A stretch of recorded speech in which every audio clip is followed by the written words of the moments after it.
Fighting games are McDonald's? Yes, among other things. Like, for example, SNK are movies. They just are. Oh, right. They're working on some kind of Fatal Fury or KOF movie, aren't they? No. So. Oh, what I missed then? There's a new. Well, they are working on a movie, but it's not confirmed to be any IP that we know. There is, however, a new sub-company called Arena SNK Studios, which is a film and television studio. Okay. So yeah, some weird shit. I don't know.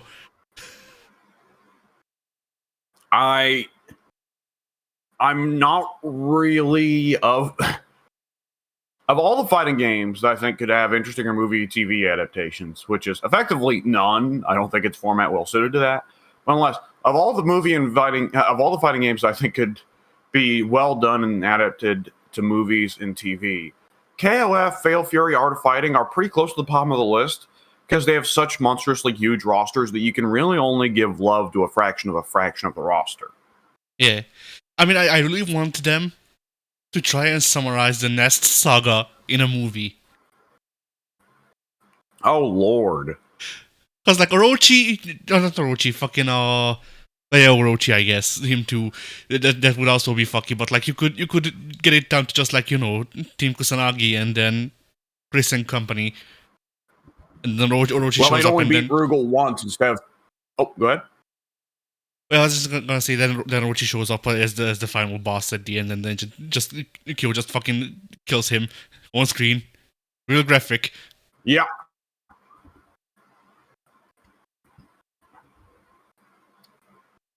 But yeah, like, Rugal, Rugal would not be there. Rugal doesn't matter, all things considered, really, to KOF at whole. Like, he's a background player. He's easily more iconic than Orochi. He is more iconic, but when you consider the narrative, when you consider the plot lines, Rugal is a background player. Rugal was important in the first game, where he was really cool, and he became one of the mainstays, who is dead. And then you have Orochi, which is where we actually get, like, character development and shit for Kyo and Iori and whatever her name is. Then you have the Nest Saga. Then you have Ash Crimson. He shows up. And he was incredibly popular. Yes. And then we have Shunai. Yeah.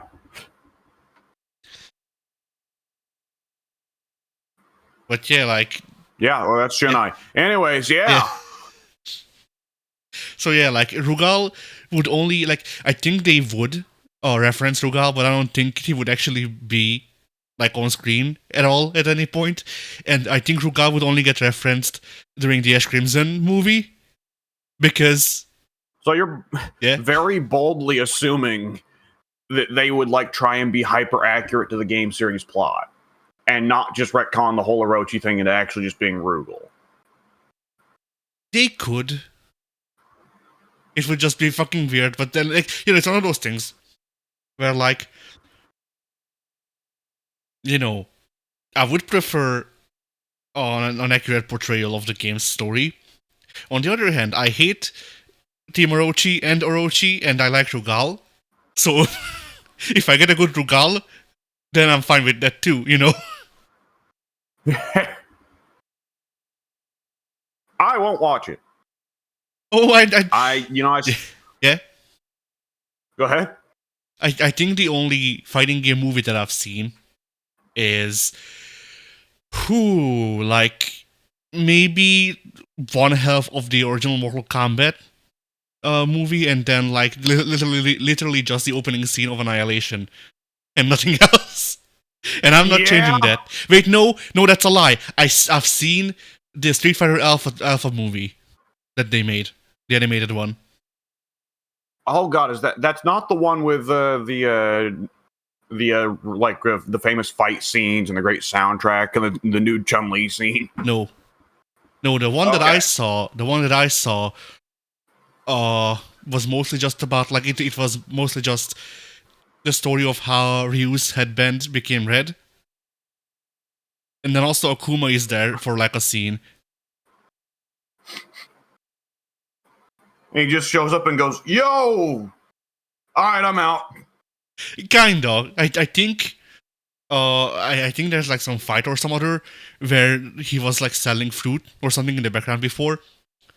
He just shows up, is intimidating, and then when they cut away, he's just not there anymore.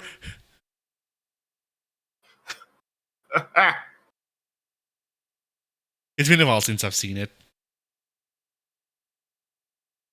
Oh God, is that what Terminal Montage referenced when he had Akuma pop up in a Street Fighter 2 video? Maybe. Because Akuma only pops up for like a second in the background in that video. Yeah, then yes. Okay. Oh, it's Dawson fighting someone. I think. What happens in that scene? Dawson is fighting someone, Akuma is in the background.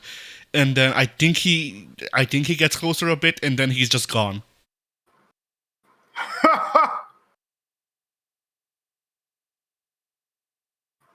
Oh man, that's...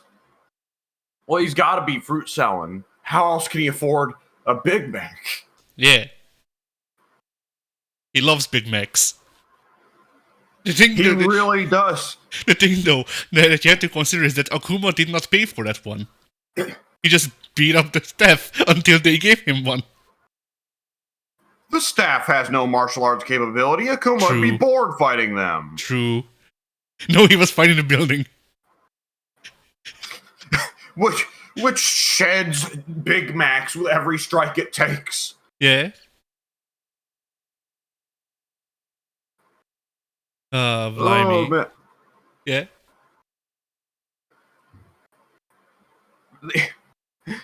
Oh God! Whenever I think of like the suggestion of Akuma beating up anyone who isn't a Street Fighter, I always think of beating you was easier than slapping a baby, which I wouldn't do.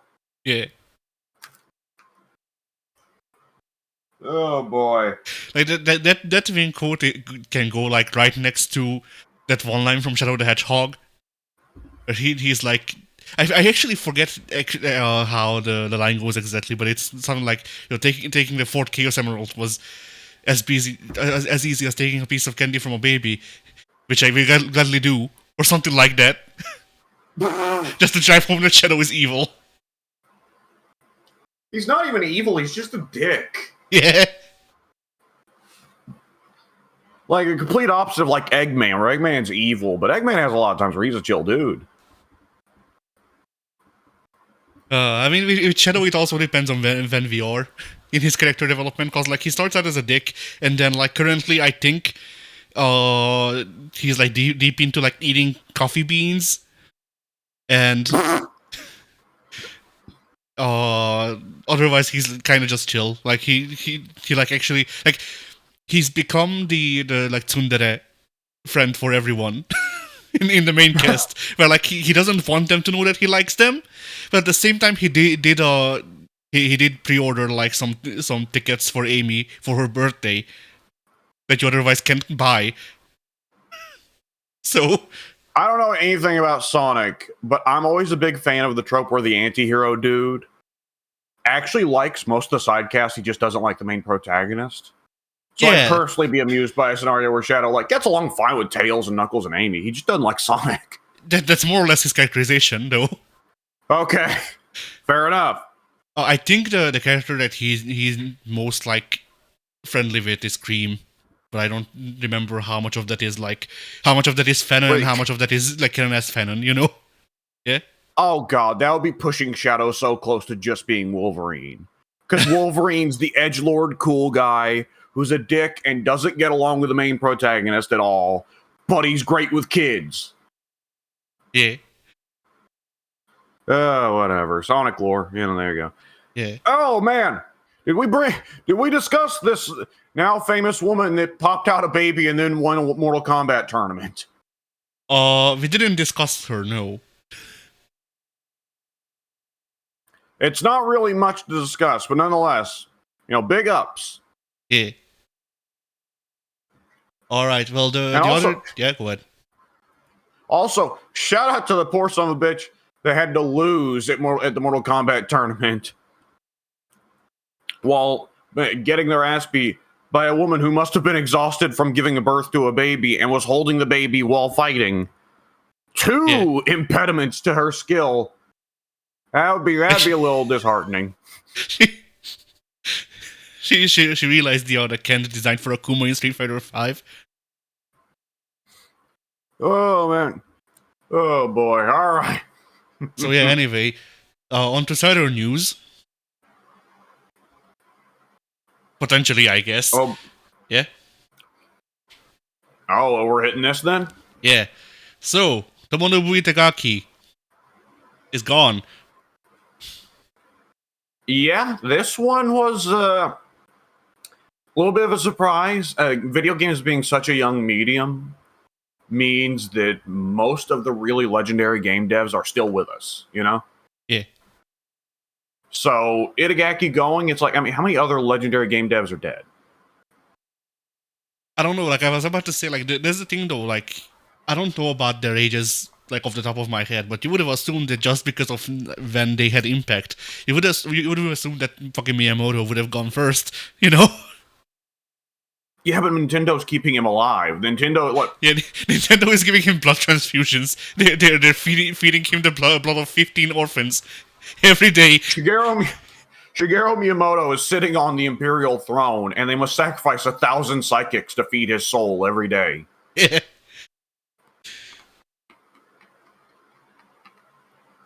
But it's surprising you don't see like more names out of Nintendo from those old days go. And Yeah, Hideo Kojima, like, doesn't look that old, and he's been working since the fucking 80s. Yeah. The only one that I can think of, the only like big designer guy, the only like well-known designer guy that I can think of that is gone, that aside from Itagaki, is fucking hell. Iwata. Yeah, Iwata. Hell. God, for Western game devs, I can't think of any that have passed. I believe even like the old Monkey. Oh God, it was the guy that did what was those arcade games that were for all intents and purposes movies? Oh, Dragon's Lair. Yeah. Let me look up whether that guy's still kicking. Because let me see.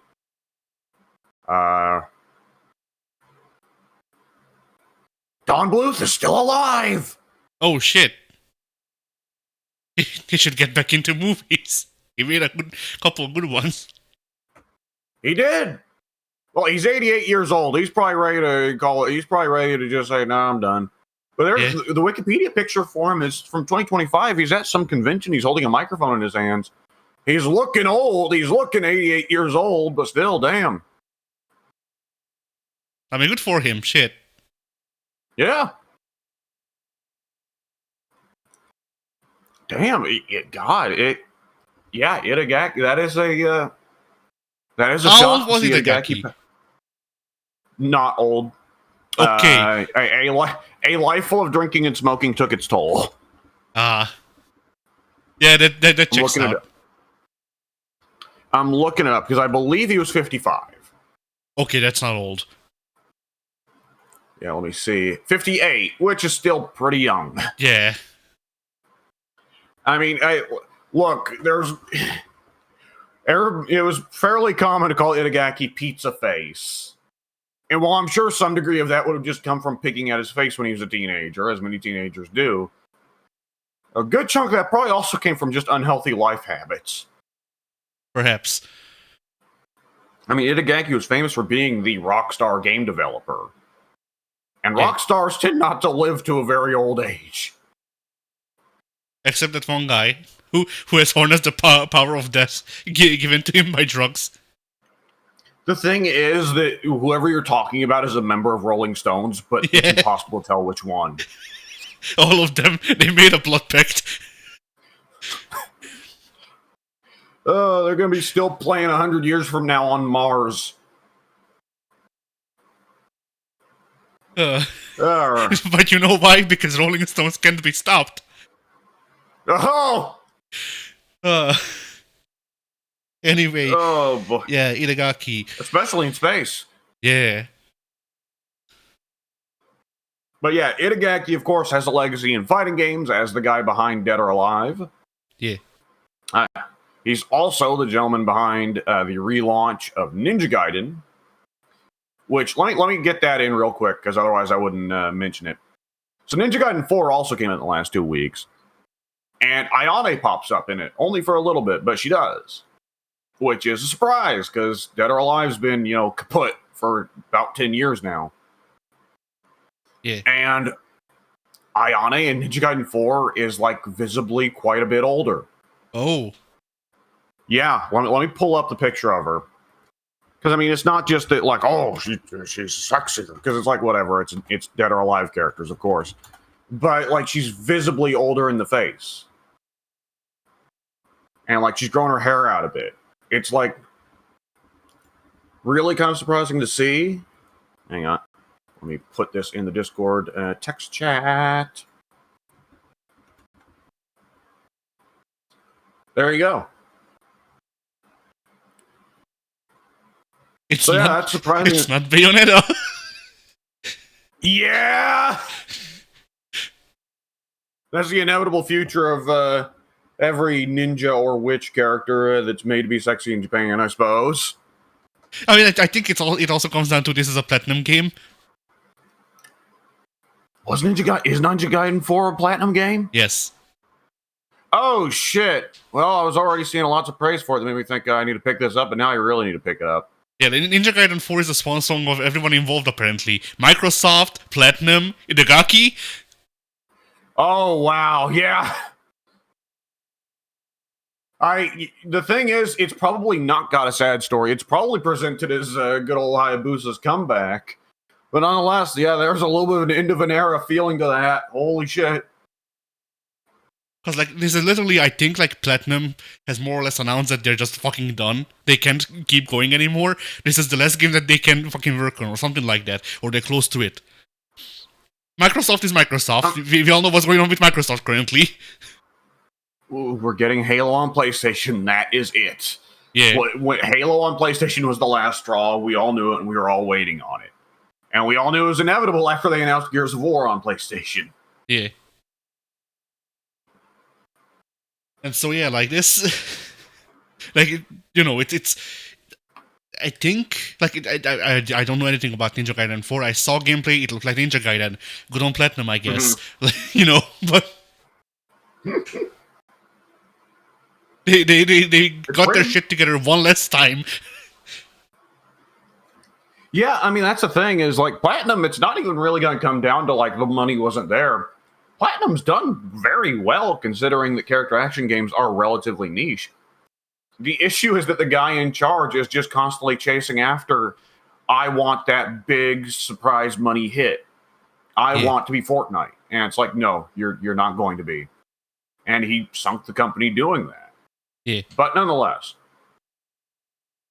that does... Another thing they share with Microsoft. Yeah. Yeah. I mean, then again, the only thing that they share with most, like, or well, at least both of the big, like, adult console makers currently. Yeah. That's the win that Nintendo fans always get, is that while Nintendo will happily exploit their fans and abuse them and treat them like shit, Nintendo does not get caught up in the flavor of the week. Yeah. Nintendo is too busy being fucking mid all the time. Yeah. And, like, that has its pros and it has its cons. Nintendo marches to the beat of their own drum, but they also march to the beat of their own drum. Yeah. But nonetheless, when I saw Ayane pop up in Dead or Alive 4, I was thinking, yo, Dead or Alive 7, like 10 years later. That shit works for Street Fighter. It's cool in Street Fighter when they jump ahead. It worked for Mortal Kombat X. That's the coolest thing about Mortal Kombat X is seeing those characters get older and have kids. I want to see that with Dead or Alive. But how will the characters have kids? They're all lesbians, even the men. Clearly, you underestimate the efforts of these lesbians. God, it reminds me of some like stand-up comedian or somebody that was gay, and he was talking to somebody that was, homophobic, and the homophobic person said something along the lines of like, gay relationships can never work because you can't have kids. And the gay guy responded, "Yeah, but not for lack of trying."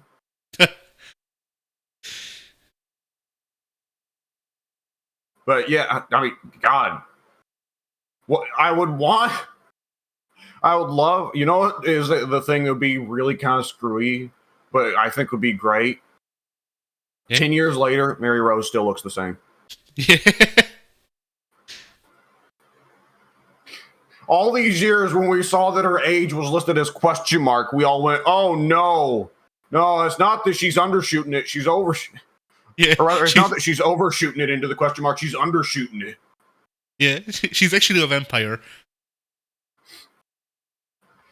What's the bit from the end of like Blood Meridian when Judge Holden is like dancing or whatever, and it's the narrator just keeps repeating, "Judge Holden will never die. Judge Holden will never die."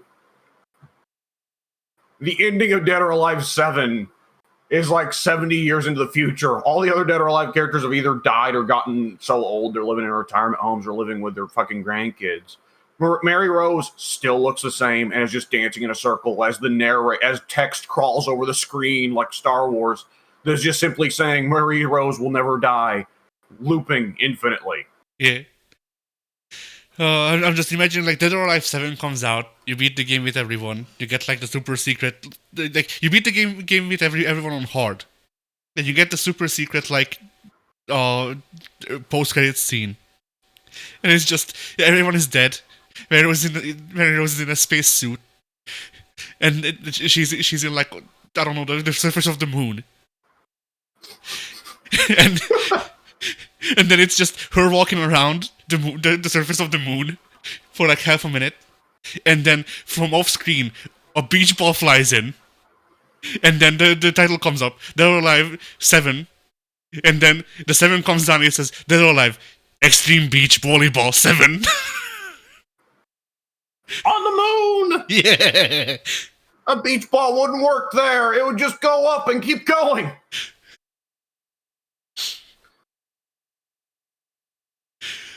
Oh, hell.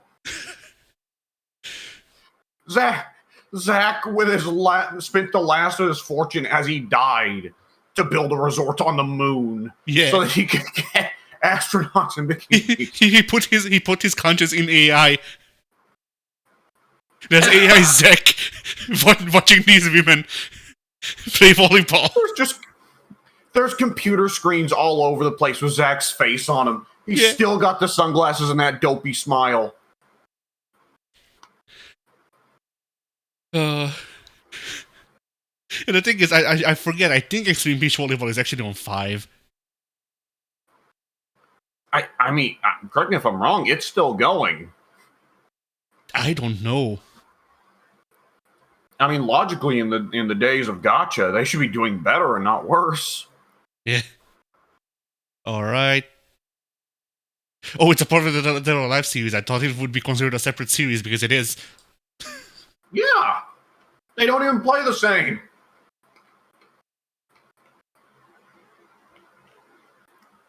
I just had an uncomfortable thought. Yeah? If they did add like a full-blown Dead or Alive fighting game mode to the Extreme Beach Volleyball games, would we have to pick them up? Maybe. That would have to be one of like, oh, nah, oh. Now, put that in the Steam private category. Yeah, like, what's worse, Dead or Alive Extreme Beach Volleyball or Girl Fight? Oh, wow, yeah. Well, Girl Fight sucks. Yeah. Like, the thing is, if they added a mode like this to Extreme Beach Volleyball, it's like, well, it's still Dead or Alive, so it's still good, but this looks so sus in my Steam library. Yeah. Okay, so the latest, so technically, Extreme Beach Volleyball is up to 3. So this would be 4. Much less than I expected. But that's because they're not numbering all of them. This is not counting Extreme Beach Volleyball 355 over 2 and Bird by Sleep.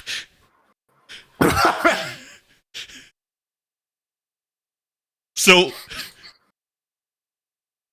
Somehow Cloud and Sephiroth are still there. Yeah, in bikinis.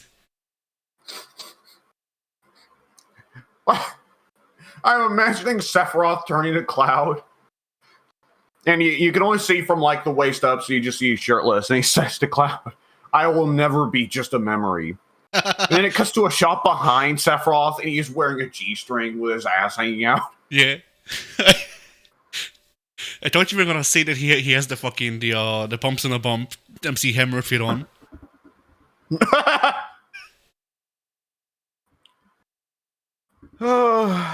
So anyway, the latest Extreme Beach Volleyball game came out. Let me see.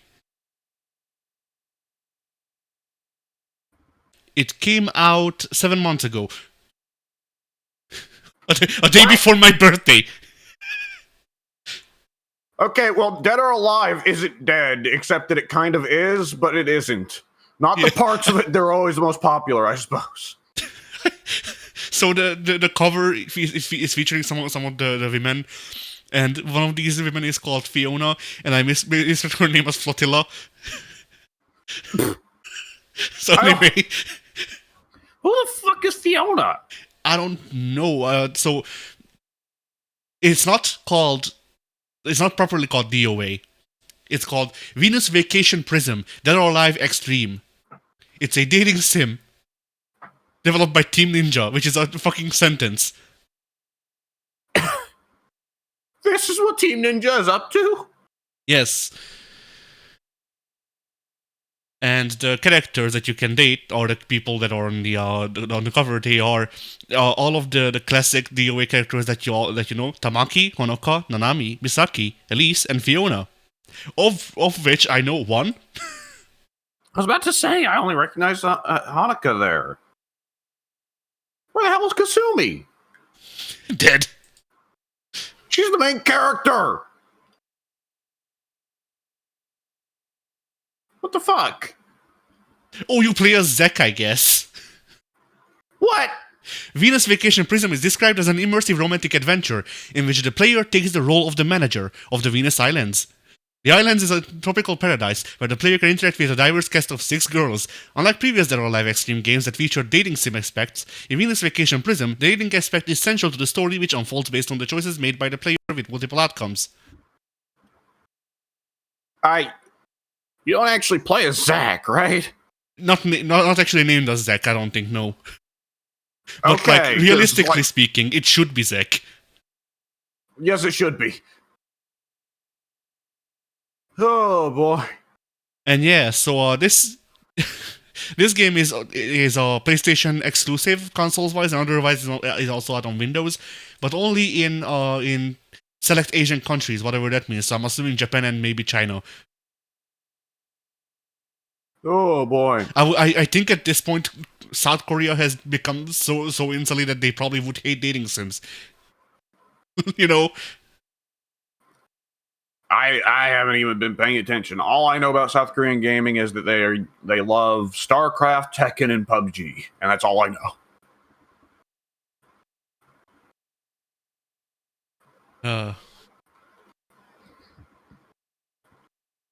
Well, that was a trip. Anyways, yeah, Tomonobu Itagaki passed away, and he did not work on Dead or Alive 5 or 6, right? Correct me if I'm wrong. Yeah, he did not. Yeah, and he didn't work on Ninja Gaiden 3 either, which Dead or Alive 4, I mean, it is noticeable that Dead or Alive 4 seemed to be the end of the really goofy stage layouts and stage transitions. So that is one thing that I think both of us could praise Itagaki for, is that Itagaki had a sense of cinematic, action that he brought to Dead or Alive, that after he went away, they kind of tried to switch to more like, well, let's make things honest, right? Yeah. A little bit of that Tekken, every stage needs to be Infinite Azure syndrome, right? Yeah, which is really funny in hindsight, because now Infinite Azure doesn't exist. No, it doesn't. That's so stupid. It's Tekken. They've always had infinite stages. Used to be those were the only stages they had. Yeah, but then you can do the corner combo. If the stage is larger than 5 steps, then you can bounce off of the ropes, making the game dishonest. I remember when corner combos were considered the epitome of dishonesty. Yeah. I remember when you couldn't juggle people for more than like 3 hits. You know? Yeah. Oh god, the bounding system. That's another one that changed shit. Tekken 6 was wild, man. Yeah. But anyway, yeah, like with Itagaki, you know, he was a horrible person from what I heard. Oh yeah. But you know, it was a shame that he was a horrible person and actually made good games. Yeah. And many such cases. yeah. And if you want to look at the bright side, he's not horrible anymore. That is true. The thing is, a funny thing here is that, like, Itagaki, a big part of his legacy is also going to be him just being a dick and picking fights with good old Harada. And then when him and Harada meet up, he's like, "Hey, buddy!" And Harada's like, "What the fuck is this?" I'm kind of glad that Harada got to tell that story before Itagaki passed, you know? Yeah. Because otherwise it would be kind of... Otherwise it would come off as like, "Oh, Harada, you're just being overly nice to him because he's dead." Yeah.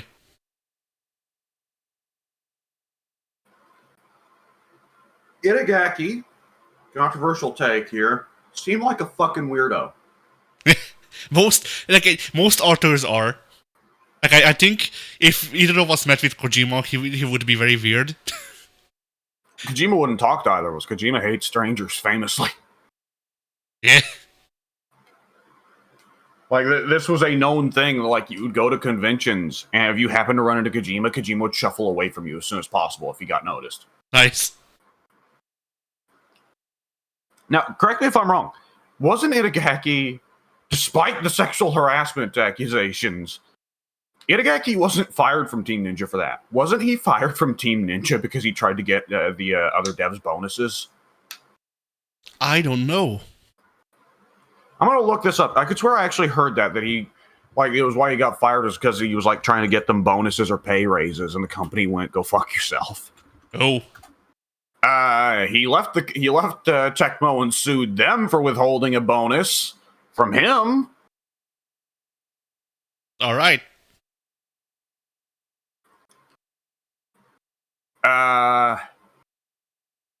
It was filed alongside another lawsuit against Tecmo's president, Yoshimi Yasuda, for damages based on unreasonable and disingenuous statements made in front of Itagaki's colleagues, as well as withholding executive retirement benefits amounting to 166 million yen and unpaid wages amounting to 8.3 million yen on the behalf of 300 Tecmo employees. All right then. And when he went on to make Devil's Third, that piece of shit, he was able to recruit a lot of the other former members of Team Ninja.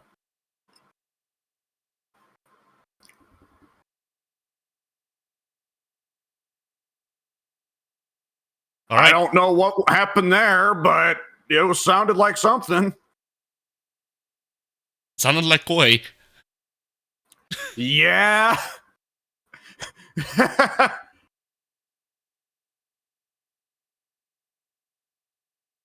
Oh boy, that's good old Koei Tecmo. They always find some way to fuck things up. Yeah. All right. Yeah, you know, What? rest in peace and all that. Yeah. You bizarre human being. Oh, there's a bit from there's a bit I love from Fear and Loathing in Las Vegas, where the main character is describing his lawyer friend. He describes him as one of God's own prototypes. Too strange to live, but too unique to die. Oh. A one-of-a-kind hybrid. All right. All right, what was the next bit of news? Then, New World of Fighting teased. Yes, they're keeping very mum about this in a sense. It's just simply here's the Mr. Karate mask, and it was Rio's gi, right? It was Rio's gi, but Robert is the one known for flipping a coin. Okay. So then that leaves Yuri as the only one out of the classic Art of Fighting Shotos that didn't get a tease there, right? Yeah. She's too busy being So old. They're not going to make an Art of Fighting without Yuri and King. We know this. Those are like the only characters from Art of Fighting that people give a shit about. Oh, well, IG. IG's also from Art of Fighting. People give a shit about them. But, I mean, if people are going to get excited about Art of Fighting 4, I can't blame them, because City of the Wolves, while we don't play it for a variety of reasons, City of the Wolves is allegedly still quite good and quite fun, barring certain roster issues and certain issues of the ethics of the developers. Art of Fighting 4, unless it also abruptly decides to add a soccer ball rapist to the game, will probably be quite good and a lot of fun. But people are going to be in for some shocks when they see the roster get revealed, and a lot of them are really boring. Mr. Big's also from Art of Fighting, and he's also a cool character. So, you know, there you go. They're up to... God, what is that? That's 5. Hang on. 5. Yeah, that's only 5 characters that are good. Hey, now it's time for the return of everyone's favorite character, Vyler. No, wait, hang on. No, that's 7 characters. Oh, I wasn't counting Gaiji. Kuma, Yuri, King, IG, and Mr. Big. Yeah, I wasn't counting Gaiji because he's lame. I forgot about him. Right, but he's still better than Wyler and Rhodey Burns. True. Oh boy. God, this is where it gets wacky, because it's like, would they bring back Wyler? Wyler's so stupid looking. But it's like, well, who did they bring back? City of the Wolves brought back everyone from Garrow. Okay, hear me out. Teenage Terry. Oh God. Let's not get into the weirdness of Art of Fighting in Fatal Fury's time frame, right? Let's not get into the weirdness of it being said that Geese was only a year. There was only a year between Geese's appearance in Art of Fighting 2 and Geese's appearance in Fatal Fury. This game is going to be set in the 1780s. Just to make sure that you know when the games are set and how they're connected. You know? Oh, Jesus.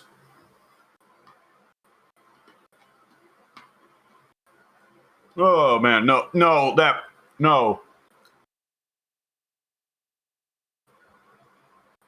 Oh, man. What would they do with Art of Fighting to make it unique? Because, like, City of the Wolves, they didn't... Garrow was already had its own little identity, right? And its own game mechanics. And City of the Wolves, correct me if I'm wrong, by now has added the lane system from Real Bout, hasn't it? I didn't hear about that, but they might have. It was planned. I saw somebody playing with it, but it could have just been dev footage. Oh, it could have been modded, because it is technically in the game, but only for, like, one stage. Oh. Huh. But then the last time I heard about it properly was before the game released. Because there was already, there was already, video footage of them showing it off, as like a prompt in the network test that we played. All right. Something like that. Well, well, either which way, how is Art of Fighting going to make itself unique? They could bring back the meter stuff that they did in the first game. I don't remember it. So, you start out with full meter.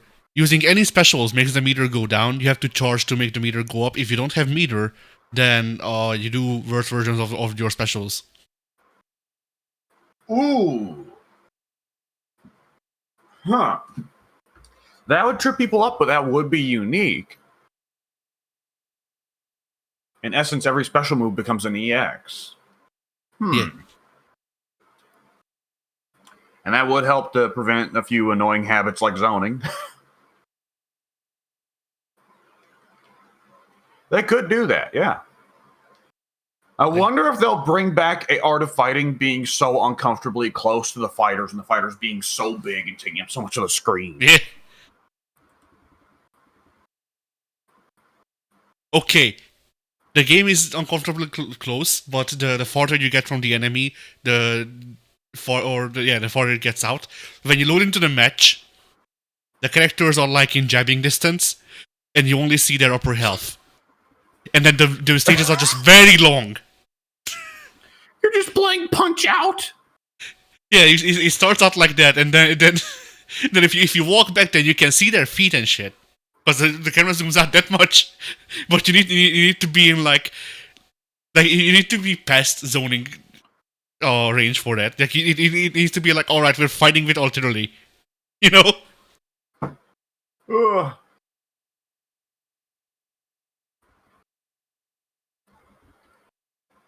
All right. Well, this could be really interesting. I guess we'll see. Yeah. All right. Warner Brothers is thinking about selling their IP stuff, or just their things separately. So yes. Who knows? So NetherRealm, good luck. I have no doubt that someone would want NetherRealm. Yeah. That's because MK1 was a disappointment, but other than that, MK9, MKX, MK11, Injustice, Injustice 2 were all successes. They have brought in returns. And let's be real here. NRS, unless they get sold to someone really shit, which they probably will, but NRS, let's be real here, Warner Brothers has not done the most spectacular job managing their video game licenses. Warner Brothers has not done a spectacular job managing. The movies they actually did really impeccably in 2025. 2025 was a very strong year for Warner Brothers movies. Superman, Sinners, Weapons, a good few more have been big successes. They had reasonable budgets and not overinflated budgets. They did very well, each of them. It's been a fucking calendar year for WB in the movie department, but David Zaslav's mismanagement and the mismanagement of everyone who came before David Zaslav has meant that you need every division probably to be firing on all cylinders to pull this shit back, and just the movie guys doing a good job ain't gonna cut it. Yeah. Which is a sad downside, because it's like, well, if Disney buys out Warner Brothers, or if the Saudis buy out Warner Brothers, or Embracer Group buys out Warner Brothers, it'll be like, well, those guys probably won't do a good job with movies, and they probably will either tell James Gunn, we want 3 movies a year now and not 1. We want them to have ridiculous budgets, and if any of them fail, we torpedo the whole thing. Yeah, I mean, like... Well, that's movie worries, and this is a fighting game podcast. Yeah, I mean, it really depends. Like, I think the 2 potential buyers for NetherRealm specifically are the Saudis, or they will get bought for 10 cents, you know? Yeah, which Tencent, correct me if I'm wrong, is Tencent not behind Marvel Rivals? Yes, they are. Okay, here's the thing. I'm going to say something that's going to be really controversial. So obviously, there is a lot that is ethically wrong with the political regimes in China and Saudi Arabia. I will gladly be the first to take the shit out of either of those two. However, between those two, Marvel Rivals is a pretty damn good game. It doesn't have Ronaldo in it. It doesn't have Ronaldo in it. And City of the Wolves is a pretty damn good game that has Ronaldo in it. So really, we're stuck in a coin flip of Ronaldo or no Ronaldo. Yeah. Now, let me propose an alternative to you. If they put Ronaldo in Mortal Kombat 13, somebody will upload to YouTube compilation, all fatalities to Ronaldo. Sure, but see, the thing with that is that like the people that I genuinely loathe, I don't want to see die. I want them to be gone from this earth. I want to not think of them ever again. That's true. That's true. I certainly wouldn't be happy Ronaldo being added to Mortal Kombat 13. No. Injustice 3, he's a real hero. The injustice is him being on the roster. Finally, we found it. Batman chasing after Ronaldo. Yeah. I mean, I ideally, okay. No. See, this works. Ronaldo is added to whatchamacallit, to Injustice 3.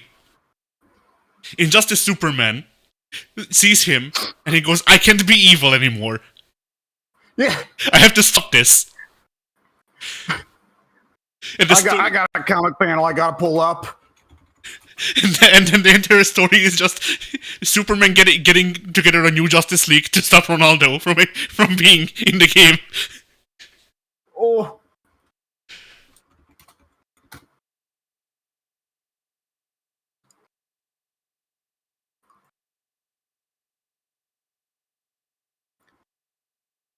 All right, hang on. I gotta get this picture. I'm thinking of this picture, but replace the character of Warren Wright with Ronaldo.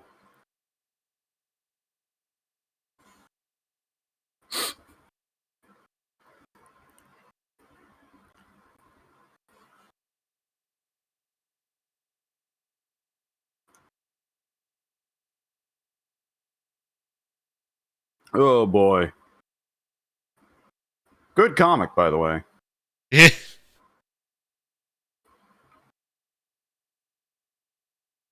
All right. Yeah, this is, of course, worrying because what if NRS gets sold to the wrong people? Yeah. This is odd because if NRS and DC get divided up and sold off to different companies, it's going to be, well, that's it for Injustice, which I'm personally not complaining because I think Injustice 1 and Injustice 2 were not up to NRS's usual par. I think that Injustice 3 could have turned out well if NRS went into it with what they had learned from all of the games they had done prior. Because I think NRS does learn with each game they make, and they get a little smarter each time. Sometimes they make missteps because they learn the wrong lessons, but nonetheless. I mean, the thing though is that like if DC and NRS are totally separate people, then we can get Mortal Kombat versus DC Universe 2. Yeah. A game that only Maximilian Dude wants. Oh boy, God. I think I've said this before, but it always perturbed me that Capcom was the one that got the Marvel license and NRS was the one that got the DC license. Because Capcom's so much more colorful and NRS is so much more in love with gritty heroes that kill. Most Marvel heroes are grittier than DC's heroes, and most of Marvel heroes kill. And like DC heroes, very colorful, and very few of them kill.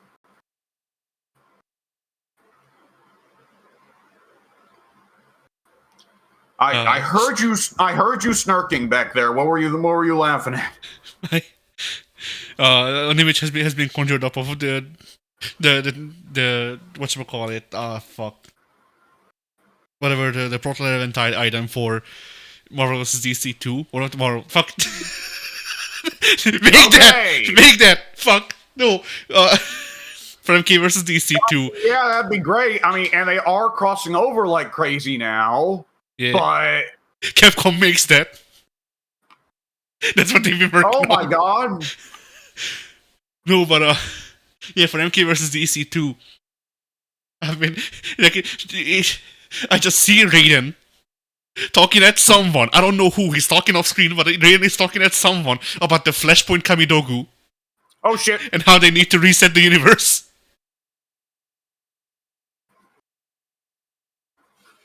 I accidentally launched Vampire Survivors. Give me a moment. Okay. Conveniently enough, you'll never guess what I was going to suggest we play whenever this is done, because a big Vampire Survivors update just released. Oh, it's released, alright. Yes, and it came with a free DLC. Another free DLC like Saga or whatever a free Balatro DLC, which I will not understand the references, but you will. So hey, All right. So yeah. Oh, I need to pull this up, right? So, in other news, Capcom has put out a survey for people to fill, where they ask about like how do you feel about Street Fighter 6 and shit.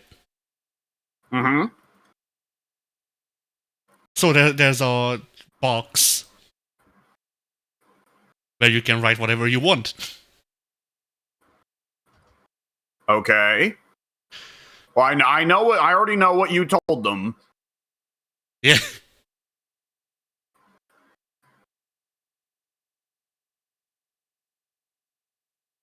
I actually cut off most of it. Like there's a lot. 2,975 characters. Oh my god. Yeah.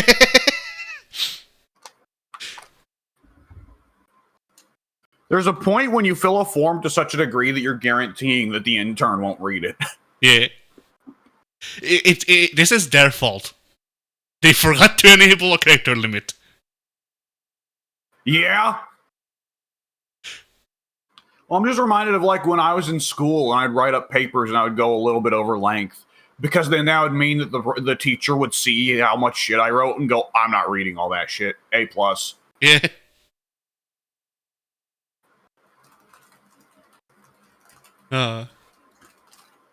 So yeah, I mean, to summarize, the fucking nearly 3,000 characters I wrote. I basically went into the stuff that you'd expect.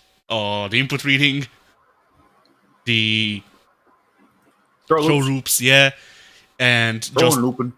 Yeah, and the speed at which patches exist, really. Yeah. And I tried to keep it like fair to everyone involved. So like I laid everything out. I said that hey, Street Fighter 6 is like my favorite mainline Street Fighter game, probably. Yeah. But that just because that's true doesn't mean that it doesn't have issues. Here are the issues. Here's how I think you could fix these issues. Yeah. And then I had to put it in because I fucking had to. When I made this, yeah. So go ahead. When I made the distinction that it's my favorite favorite mainline Street Fighter game, I made the distinction that that's because Capcom vs SNK 2 is better, but it's also a crossover, so it doesn't count. Oh hell. Well, I mean, it's not a fair competition. Capcom versus SNK has Terry and Street Fighter doesn't. No, wait. Yeah. Maybe they'll take. Maybe the poor intern who has to who looks at this and then is forced to at gunpoint read all 3,000 characters. Maybe they'll take note of me talking about CVS 2 and then they go, hey, what if CVS 3 though? And God, if that's not already something they're working on. And then I closed it out with the only way that that is humanly possible. Also, please add Rugal Bernstein. Yep. Like it's genuinely this like properly formatted, like well thought out argument for here's the issue. Here's exactly what effect it has on your product that makes it unappealing to, or perhaps unappealing to people, and what you could do to fix it. Like it's that for like let me count how much is this 32 characters. So it's like that for 2,940 some characters, and then that last line is just like also Rugal, please. Yeah.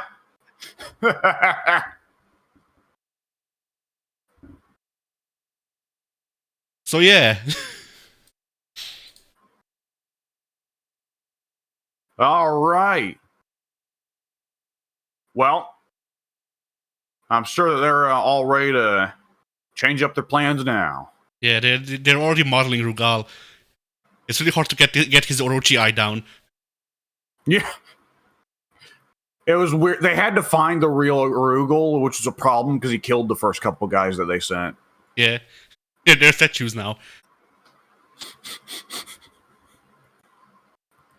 Oh, shit. But this also means that if for some fucking reason, if Rugal is ever actually added to Street Fighter 6, then that's my doing. I'll take all the credit. Oh, that's good. Then, for whatever fucking reason, people are porting Battle Arena Toshinden to modern platforms. The first 3. Yeah. Yeah, I saw Maximilian Dude saying, like, okay, Bloody Roar has to be next, right? Right? I would hope so. Because all the shade intended, I guess, but like, Bloody Roar has good games. Like, even if it's only the first 3, that's 3 good games. Yeah. You know? Yeah. I mean, it's Bloody Roar's like the last one left back in Godforsakenville. I mean, there's a couple hundred more. Like, there's Urguys and shit, but like, Urguys is dead. Urguys is never coming back in any form. For fighting games that are good. Urguys is alright. Like, it's weird, right. Certainly. Urguys is like Bushido Blade if it was a close quarters game. Yeah, but I feel like it'd just be really insulting if Bloody Roar's left behind. Because Tekken 3 is getting ported to modern systems. Yeah. The fucking white whale of old fighting game porting. The one that was forever locked due to the little shit dinosaur. I mean, not only is it getting ported, it's already ported. It's on the PS4 and PS5 already. Oh, shit. I could buy it for $10 right now. Yeah, whenever we get moved... I'm going to be setting up my PS5, not in my office. My office will just be my computer and maybe the Switch. The PS5 will be set up in the room with the TV so that my dad can also play it because he wants to. But I will tell you, I will be at some point soonish picking up Soul Calibur 2 and Soul Calibur 3 on the PS5 because holy shit, Soul Calibur 2 and Soul Calibur 3. No, 2 is not on PS5 and 3 is not released yet. Oh, I knew Soul Calibur 3 hadn't released yet, but Soul Calibur 2 is not coming. No. Oh, right, because they're going to get into that goofy thing of like, well, we want to go with the HD version because the HD version has Spawn and Heihachi both, but that takes work, and we hate doing work. Yep. So we'll just wait until we get off our fat asses. Like, the way to... Anyways, here comes another awful patch for Tekken 8, shitheads. No, that's the thing. This isn't Bemco's doing. It might be, explains it. But it's not completely Bemco's doing. This is actually partially on Sony's part. Because the HD version of Soul Calibur 2 was on the PS3. So the way that they add it to PS Plus is through streaming. Oh, God, yeah, that's right. And like... Holy shit, we got fighting game news during the FGA. Yep. Very rare. Usually it's after. Okay, we'll wait just a moment and then we'll hit that. Let's finish up the Toshinden. Yeah. Alright, so there was one fun Toshinden game. It wasn't any of these. Thank you for coming to my TED Talk. Fuck it. I mean, the only positive, quote unquote, that you can get out of the first 3 Toshindens is Kane. Whenever he is hit, he goes, "Oh." That's it. Oh, okay. That's it. That's like how the best part. Yeah. Like how the best part of Silent Hill: The Room is the burping nurses. I don't know. I like the deep psychological thriller about losing your foreskin. I like a lot of what Silent Hill: The Room offers. As someone who has never played Silent Hill: The Room, I like a lot of what it offers. But those belching nurses are so goddamn stupid. I have a copy of Silent Hill for the room, and I'm just waiting. I don't know what I'm waiting for. I'm just waiting. When you're in the appropriate mood to be locked in your apartment. I mean, really, the thing that I'm waiting on is I need to get good at music, so I can do a cover of fucking of Boom Boom by the Venga Boys. But instead of I want you in my room, it's the strange man in my room. Oh shit.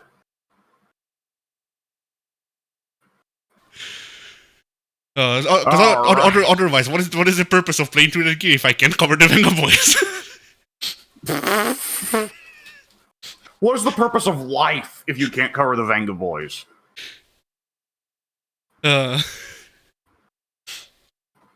yeah. Anyway. All right. Let's. Before we hit this news that came out mid-podcast, yeah. How much do we want to discuss and meme on the Street Fighter McDonald's crossover? Oh, well. Good question. Which part? Well, we've got the newest bit, the revelation of Akuma's love for burger. Yeah. But that's, we've hit that a little bit already. I want to go back. To the past, Samurai Jack. Yes. I want to go back to the first McDonald's costume they released, being a costume for M. Bison. Yeah, he's Ronald. A color, rather. Yeah. And seeing people then meme on it by putting G or Rugal or Geese going to McDonald's and Bison's behind the counter, and they just tell Bison to put the fries in the bag. Yeah.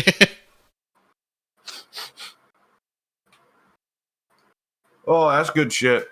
I mean, I also like how the first advertisement that they put out of this crossover, or whatever you want to call it, of this ad campaign, it's an edited version of the Super Turbo intro, because Street Fighter hasn't progressed since Super Turbo. Yes, there's a very strong feeling there of whatever, it's still Street Fighter 2. Yeah. Just fuck you. I don't know if this is a Japan versus America thing. I feel like in the States we've moved on at least to Street Fighter 4 in the last 10 years, where you'll see when people do a fighting game parody, the matchup screen will very obviously be the Street Fighter 4 loading screen, right? Yeah. But I find that is a little annoying. But other than that, I find it interesting how there are a lot of crossovers and marketing ad things you can do in video games that people are going to go, oh, this sucks. This is so stupid. What fucking sellouts. But as long as the crossover and the advertising is so stupid and absurd, people will love it. There is no reason that Street Fighter and McDonald's should be crossing over, and you can fucking dress up in Bison like he is a McDonald's restaurant. But you can do it, and they made GIFs of Chun-Li eating a burger and loving it, and a GIF of Ryu throwing a cheeseburger at Ken. So people are like, yeah, this is fine. This is stupid, but it's delightful. Yeah. God, what other advertising crossovers have happened like that in gaming, where it was just so absurd that no one was really mad about it? One sec. I just wanted to note that because you nearly said Mortal Kombat at some point in that, my brain auto-filled this. I'm looking at the first screen of the advertisement, of the first advertisement, where Ryu is gonna throw the Hadouken Natsu burger at the screen, and there's just a big Golden Arches logo next to him. And so, my brain auto-filled it, so next to the M, there's the Killer Instinct cut off K.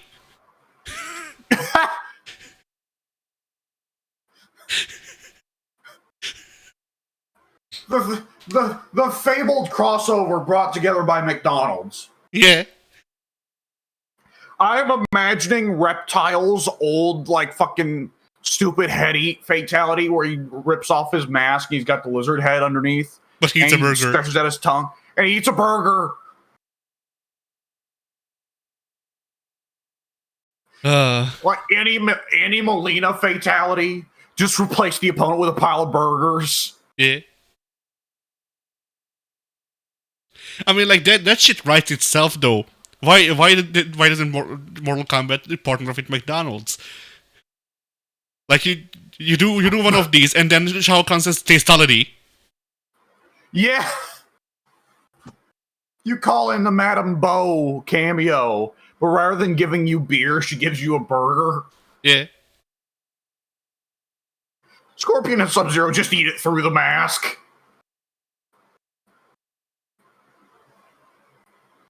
Melina's side throw is replaced with fries.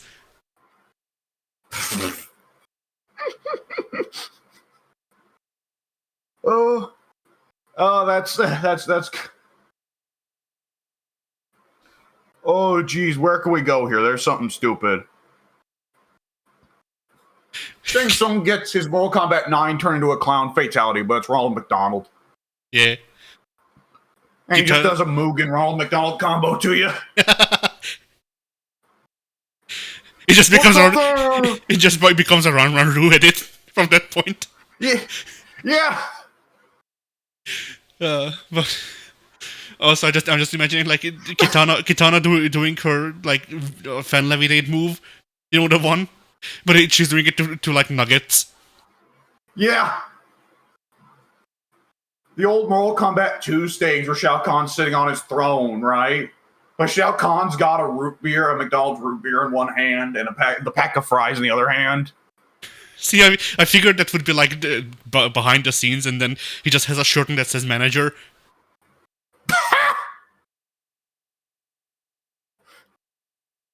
Oh. You know, you'd only have to change one of Scorpion's colors to give him a McDonald's color. Shao Kahn. Matter of fact, Shao Kahn has the helmet, and then on top of the helmet is a McDonald's baseball cap, and on top of the baseball cap is the fucking drive-through microphone.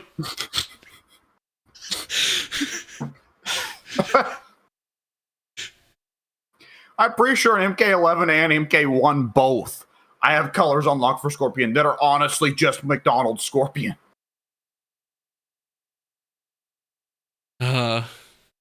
Raiden looks at the Kamidogu, and he looks in there and he sees Grimace. Yeah. I must consult the other gods. He goes up and it's just Grimace. Yeah. Bring me back a burger. Who's fighting the hamburger? Yeah, you remove Grimace. Could you imagine if Raiden went up to see the Elder Gods? The fucking Elder Gods. And they're like, Raiden, bring us burgers. Yeah. This is your role as Guardian of Earthrealm. You got it confused thinking we wanted you to protect anything. No, you're here to bring us their delicious burgers, asshole. Well, can I at least get a burger for myself? No! Well, fucking shit. Kai is brought back. He's locked in Mortal Kombat with the hamburger. In the background of the pit. Yeah. Oh, hell. All right.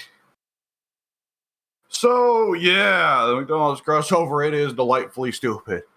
So while we were doing this FGA, the next two, seemingly, well, it's probably one character, and it's like a duo character.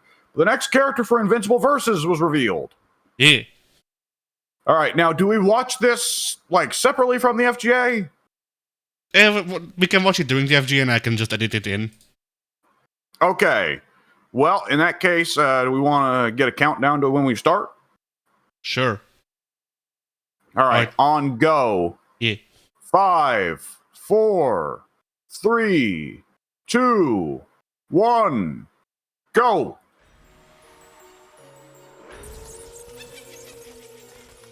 Oh, it's a Halloween special, in case you didn't know. Yeah. And I'm afraid you won't win this one. Excuse me. Oh, they're separate characters. Okay. Oh, I like that we're fighting in the fucking mummies realm for some reason. Why not? I think Invincible has a running gag where there's a mummy that keeps trying to break out of its tomb, but keeps like utterly failing to do it. Oh. You know, I appreciate that the big Hulk character actually gets a dive kick instead of just the usual pounding, though otherwise this looks like the usual pounding. Yeah. I mean, robot looks like Ultron from Infinite. Yeah, though he does have the old sector up rockets, so that's cool, or down rockets rather. Now, inevitably, I ask this question every time with a new fighting game: who are the grapplers? Is Monster Girl the grappler? And am I gonna be playing Monster Girl? Yeah. Okay, that's just explicitly Sector. Come on. Yes. My plan was not Devolution, but I come prepared for any contingency. Oh, so he has a bigger body. Invincible's in a funny space where I just read about the broad plot threads, but I don't read about the details or pay attention to the details or watch the show or read the comic. So, I'm aware of what Robot's character arc is and all that, but I do not know what he actually does.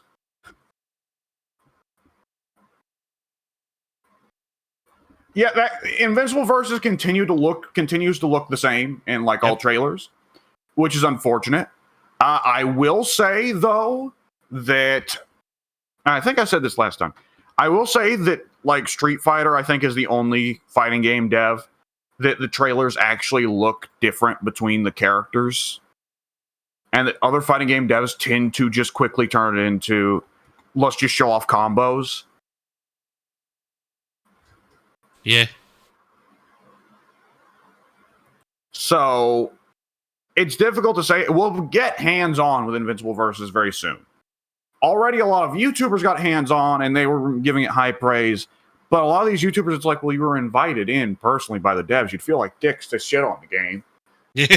And on top of that, Maximilian Dude is one guy I can think of who has a very distinctive, loud voice in fighting games. And he just openly admitted that he was biased in the game's favor because he's friends with several of the devs. So the masses will get access to the game in late November when the beta rolls out, and we will start to see what the game actually looks like in terms of like neutral and mix-ups, because those matter a lot more for character variety than combos as a general rule, excluding some games more than others. Because, for instance, Guilty Gear characters look pretty different combo-wise. Yeah. I'll say that, like, judging off of the gameplay stuff that I've seen, it looks like Battle for the Grid. Like, I'm going in expecting Battle for the Grid. It probably will be. I think you'll see more support, and it'll probably feel a bit better, but I think it will be Battle for the Grid. See, like, that second part is what I'm doubting. I don't think it will feel better than Battle for the Grid. Yeah, I mean, that's a good question. We'll have to see.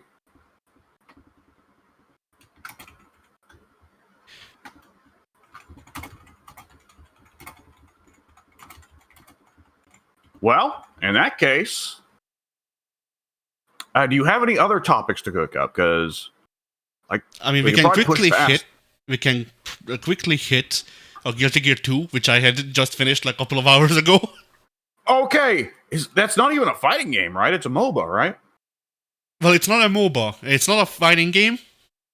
It's a weird proto-MOBA character action game. Okay. So, I saw people say, oh, like the reverse Guilty Gear. No, that's Iska. But, reverse Guilty Gear, game sucks, whatever. No, the game is painfully mid. Like, if you want to be fair... I have heard that. If you want to be fair, the game is perfectly fine. It's serviceable. You will not come away from it, remembering anything in particular. Aside from, it doing a MOBA in 2007. Oh, boy. Yeah. And, like, otherwise, the way I could describe it is... like, there's there's whatchamacallit, like an influence of the action games that were popular at the time, but I would genuinely single out DMC because it just really feels like they were trying to do their own spin on the DMC formula, because there are moves that you can only hit when you're locked on. Inputs, the way that you move during combat actually makes a difference in how you attack and gets you different moves out. Okay. And, I don't know, I just associate those with DMC specifically when it comes to 3D beat 'em ups. Because only they seem to give a shit about stuff like that. Well, Bayonetta, I guess, but Bayonetta is a DMC in my mind, in my heart. Yes. From Hideki Kamiya, who made the original Devil May Cry, and heavily inspired by Devil May Cry 3 and 4. Yeah. So yeah. Yeah, go ahead. I was just going to say, there are some obvious deviations within the character action genre. I think it's more than fair to call God of War a character action series, but it differs from Devil May Cry and Bayonetta quite a bit.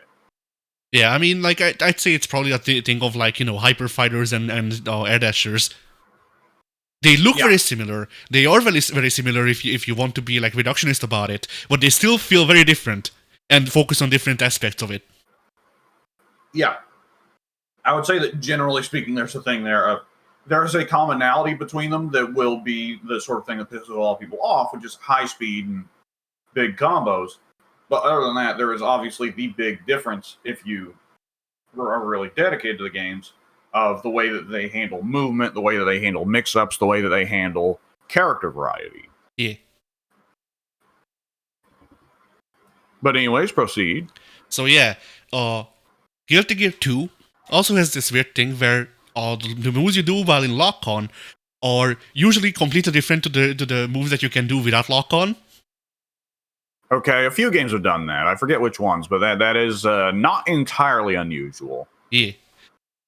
And then very much contrasting with Devil May Cry's usual standard of you will just always be in lock-on. Why would you ever not be in lock-on? Yeah.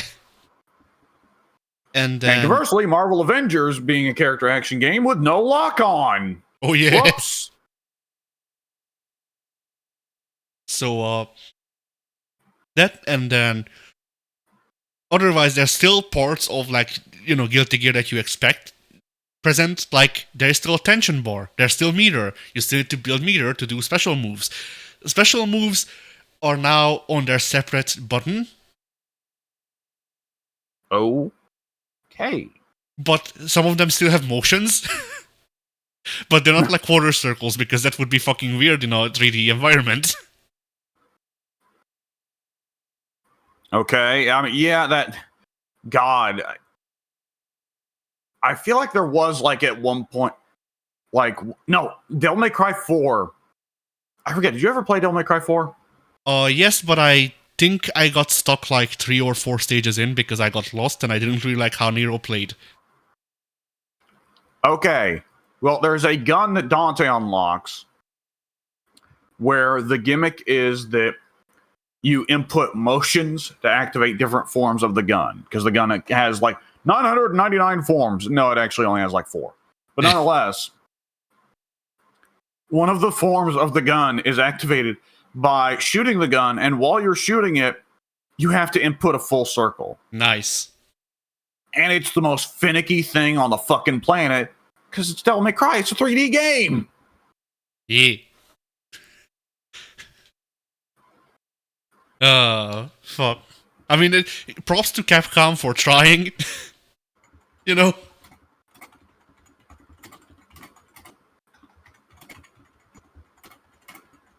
But yeah, that's the character action parts of Guilty Gear 2 Overture.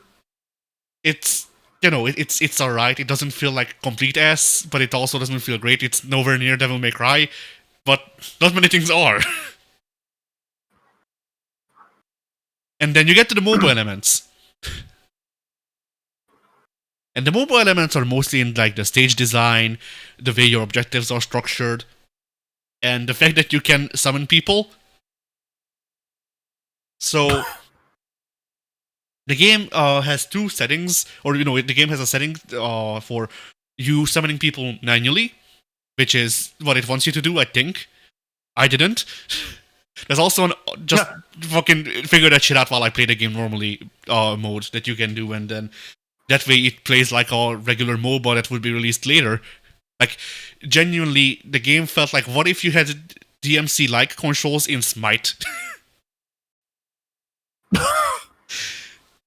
Oh, quick question: can you jump? Yes. Okay. You can air dash. Is the jumping actually affect what? You can air dash in this game, yes. Okay, and it's not nonsensical, pointless jumping like in Smite. No, if you jump, you can do different specials, and I think you also get different, like, air combos are a thing. They're not very in-depth, but they technically exist, Okay. Yeah, I mean, Devil May Cry air combos aren't terribly in-depth either. Because, yeah, like, the way air combos work, there's jump canceling, because Guilty Gear. And so, okay, what you can do is you can figure out whichever one of your moves or whichever string has a launcher in it.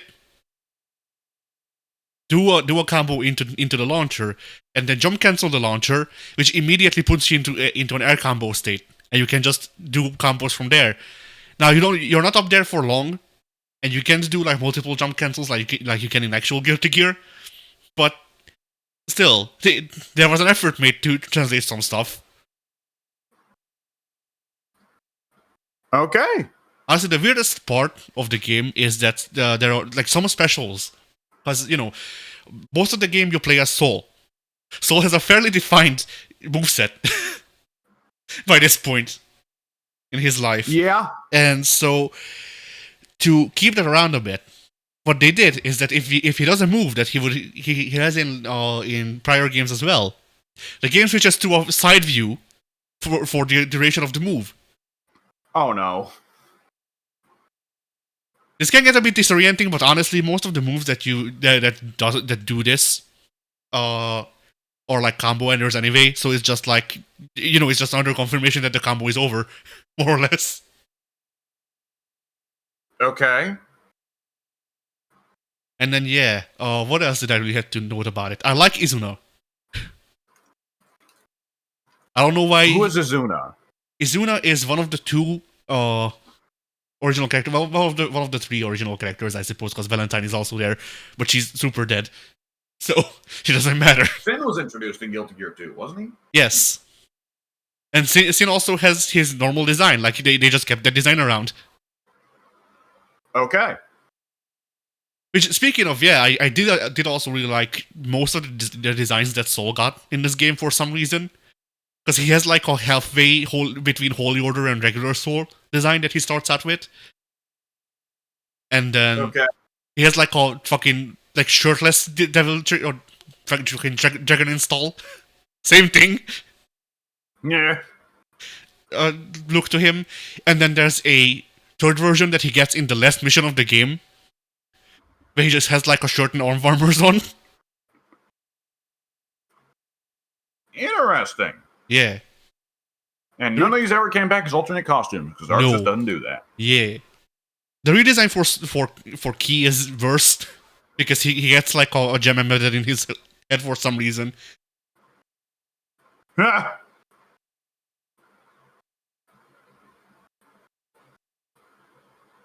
Izuna is this guy.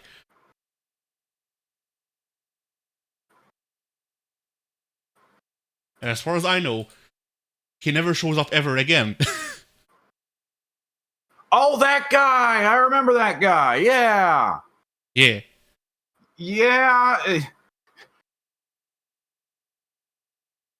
Yeah.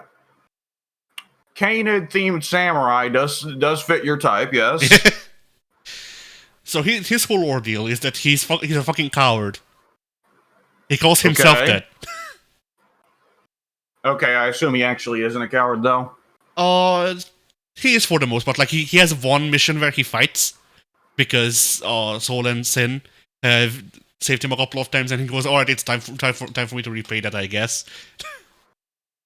And he's just like he's an interesting like trickster type of guy where he serves as a red herring because for most of the game he's kind of sus, and then it turns out no, he's just kind of like that.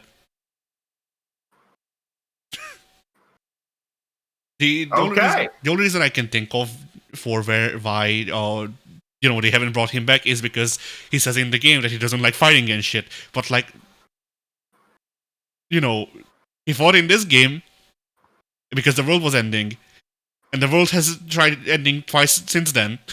So I don't see why he can't come back. Oh. And like otherwise, he seemed from what I saw, he seemed kind of like what's his face? Fuck. Incest boy from Grace Boo. Oh boy. Nawaki something Kusagano or something. Fuck. Whatever. That guy, the Ragnar's brother even. Him. He kind of fought similarly to that, where he would like freeze people and shit with the sword.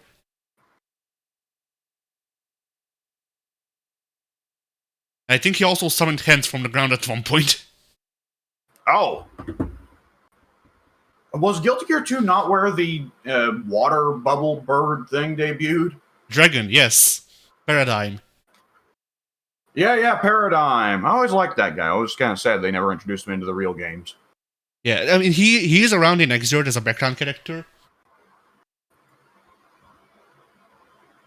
Well, yeah, no matter what, it's still keeping up with Ishwatari's lore.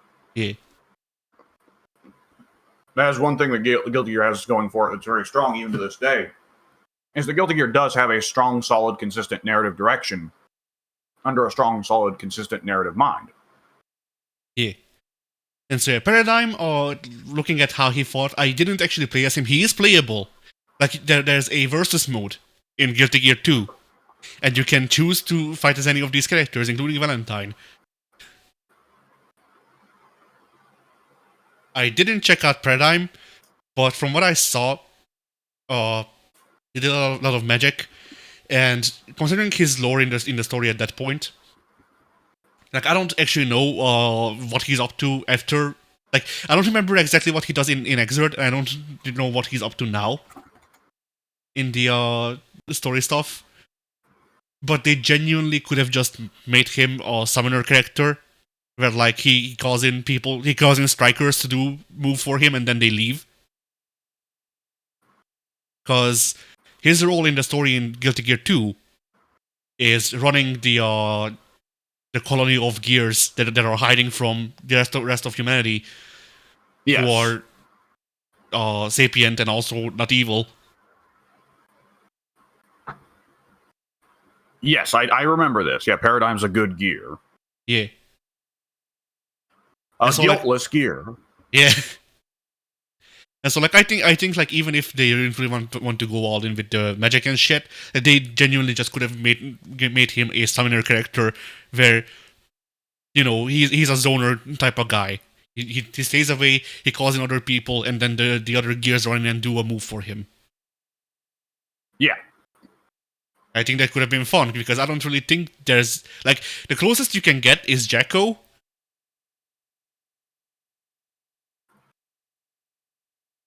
Yeah. But then her thing is also like tower defense. Yeah. More or less. And Paradigm would like that and Jacko can also do shit close range. Paradigm, I would assume, can do like a get off me button, and then he can zone, and that's it. But anyway, yeah. Guilty Gear 2 is not the worst Guilty Gear that I have played. Yeah, when people say it's the worst, I think they're kind of ignoring the existence of Iska and Judgment. Yeah. Judgment I still haven't played. I have it, I've booted it up before, I just never actually got to the actual gameplay portion.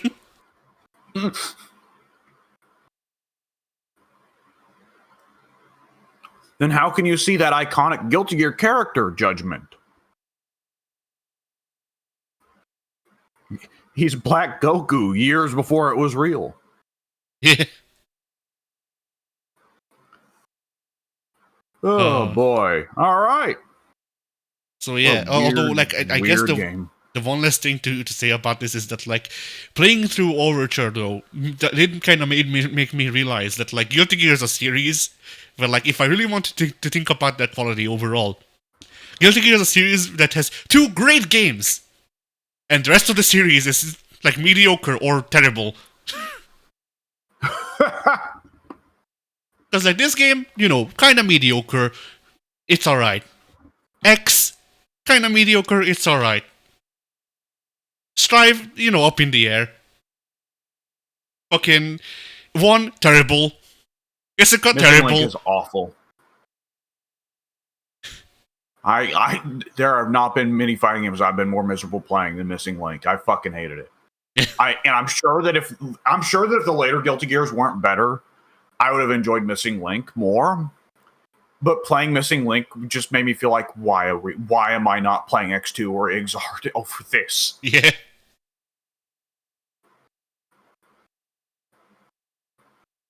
Like Isuka, I think it also makes it worse that Isuka, like Guilty Gear 2 has a lot of warts, but it's doing something different. It's building something from the ground up. Isuka is just a worse version of XX, and that kind of makes it worse. Yeah. Well, a lot of the assets were already there. Correct me if I'm wrong. They're just reusing the sprites from X2. Yeah. Right? Yeah. Like the new sprites that they made are like, I think some for RoboKey, and then the random assholes that you beat up in the beat 'em up mode. Oh right, Isco was the one that introduced the like gold RoboKey or RoboKey Mark II. Yeah. I wonder if the Strive RoboKey is going to be RoboKey Mark III, or if they're going to say like, no, it's still the head of the original RoboKey, so it's still Mark I. Guess we'll see. Suppose so. All right. Well then, I suppose we could say fighting games were. Yeah, I suppose so. Fighting games were.